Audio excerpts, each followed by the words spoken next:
In this Illustrator tutorial, let's take a look at how to ungroup objects in Illustrator. I have two groups here on my canvas. I have one where I've grouped together like a logo and what would be the icon above the logo, and I have another group of circles over here. Now on the left-hand side, if you have any of these groups, first off, you don't have to ungroup them to edit them. You can double-click into the group and go and make your edits here, change text around, change the shapes. You can even add things to your group or copy paste other elements into this group. Notice the isolation mode up here.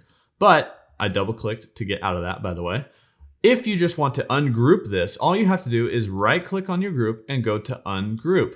The shortcut key for that is Shift Command G or Shift Control G, depending on if you're on Mac or Windows. And now these elements are separate. It's completely ungrouped. But before you leave this video, there's one other type of grouping that you can't just ungroup like that. That's a clipping group. So this looks like a group over here. I double click in, I can move objects around, but you might notice it's called a clip group. So a clipping group, actually, when I right click, there's no option to ungroup.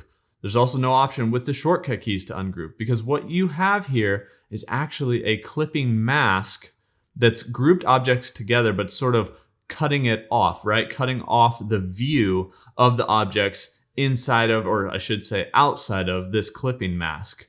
So what you need to do is release the clipping mask. So you can right click and go to release clipping mask just like that. And now I've released the clipping mask, so I have all my objects back here individually again, and I have this clipping mask here that I can use to clip again, or I can delete it. You may have some extra paths when you're releasing clipping masks because it brings the clipping mask back out here. Now this is just an object, so I could add a fill and now I just have a square shape again.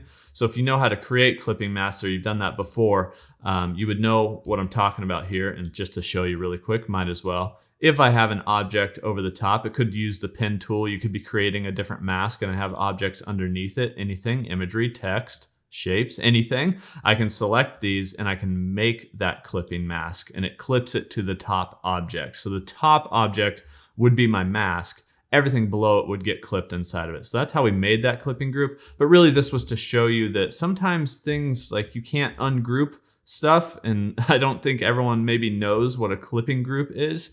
So what you would have to do is release that clipping mask like I showed you before to actually ungroup those objects. So two different types of groups on here. Generally, you have things grouped together pretty easily with Command or Control G, and then you can just ungroup them by right-clicking or using the shortcut key you learned before. And that's how to ungroup objects here in Illustrator.